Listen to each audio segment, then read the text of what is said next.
আজ ধলাই বিধানসভা সমষ্টির বিজেপির মনোনীত প্রার্থী শ্রী অমিয় কান্তি দাস ধলাই বিধানসভা সমষ্টির বর্জেলেঙ্গা মণ্ডলের মোট 11টি বুথে বুথ শক্তিকরণকে কেন্দ্র করে কর্মীদের সঙ্গে গুরুত্বপূর্ণ বৈঠকে অংশগ্রহণ করেন। সকলের উচ্ছ্বাস, আন্তরিকতা এবং দৃঢ় সংকল্প আজকের বৈঠকগুলিকে সত্যি ফলপ্রসূ করে তুলেছিল।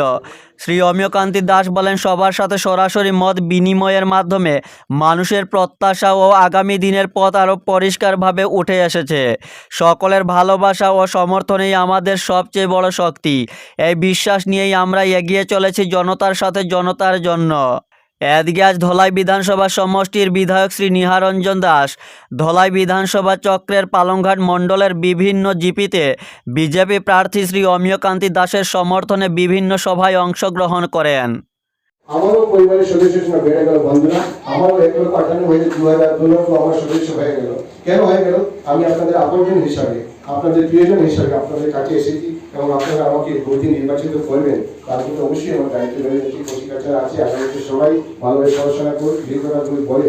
আর আজকে একটা পবিত্র দিন, মা ভগবতীর পূজা চলছে, মন্দিরে মন্দিরে বাসন্তী মায়ের পূজা চলছে। আপনারাও সেই ধরনের বাসন্তী রূপে আপনারা এসে উপজেলা হয়েছেন, মায়েরা এসেছেন শক্তি রূপী। আপনাদের কাছে শক্তি সঞ্চয় করে আমি নেব। আপনাদের শক্তি, আপনাদের আশীর্বাদ, আপনাদের শুভকামনা নিয়ে আমি এগিয়ে যাব এবং আগামী দিনে, আমি এখানে অনেকবার এসেছি, আগামী দিনে আবার আসবো, আবার এসে আপনাদের সাথে বসবো, বসে এলাকায় কি সমস্যা, কীভাবে সবাই মিলে এই সমস্যাগুলোকে সমাধান করা যায় এবং একটি বিকশিত ধলাই এবং বিকশিত বাগবাহার থেকে নিউ বাগবাহারও বলে থাকি, সেই বাগবাহারের সার্বিক উন্নয়ন আমরা চেষ্টা করবো, সবাই মিলে করবো।